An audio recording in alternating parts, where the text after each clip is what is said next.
বাইরে একটা কথা বলি, কথাগুলো মনোযোগে শুনে যান। এই বাংলাদেশের মধ্যে যেমন লাগে যে গরিব হওয়াটাই কেউ একটা একটা অপরাধ। এই যে একটু রিক্সাওয়ালার কথাটা শুনেন। আমার ঘরে খাবার নাই, কসম আল্লাহ স্যার, গাড়ি করে রাইখে দিলাম। কইরা গেলাম ভাই, আপনাকে অনেক বোঝানো হইছে ভাই। ঠিক আছে, বুঝানো হইছে ভাই। কি দরকার আছে? কোনো সমস্যা নেই, অটো রিক্সা লাগাতে চলে যাবে। দেশের অবস্থা সব সময় খারাপ, দেশ সব ভালো নাই।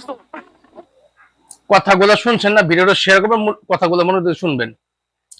যার ঘরে খাবার না থাকে সে বুঝতে পারে ঘরের অভাব। কি বলেন আমার কলেজের ভাইয়েরা? এবং যারা দায়িত্বে তার অটোটা তুলে নিয়েছে, আমার তাদের প্রতি কোনো অভিযোগ নাই। অভিযোগ যারা বাহির থেকে অটোগুলা ইম্পোর্ট করতেছে, বাংলাদেশ আমদানি করতেছে, এবং অটো যত ধরনের মাল সামানা গুলো আছে বাংলাদেশের মধ্যে আনতেছে, তারা কিভাবে আনতেছে? আপনারা হয় ইম্পোর্টার বন্ধ করে দেন, আর না হলে যে গরিব মানুষগুলো অটো চালাইতেছে তাদেরকে একটা ব্যবস্থা করেন, তাদেরকে একটা সুযোগ দেন, তাদেরকে সিস্টেম চালু করেন, তোমরা এইভাবে চালাও। আর আমাদের বাংলাদেশে কিছু অটো ড্রাইভাররা আছে, কারণ এগুলো চালানোর কোনো ড্রাইভার লাগে না, দক্ষ লাগে না, কাগজ কলম লাগে না, কোনো রোড পারমিট লাগে না, কিছুই লাগে না। যে কেউ অটো কিনতেছে, রোডের মধ্যে চালাইতেছে। তো এগুলোর জন্য একটা ব্যবস্থা করেন, যাতে গরিব অসহায় মানুষগুলা অটো চালাইতে পারে, এরকম একটা পদক্ষেপ নেন আপনারা। কি বলেন আমার কলিজার ভাইয়েরা? আল্লাহ তাআলা সবাইকে হেদায়েত দান করুক।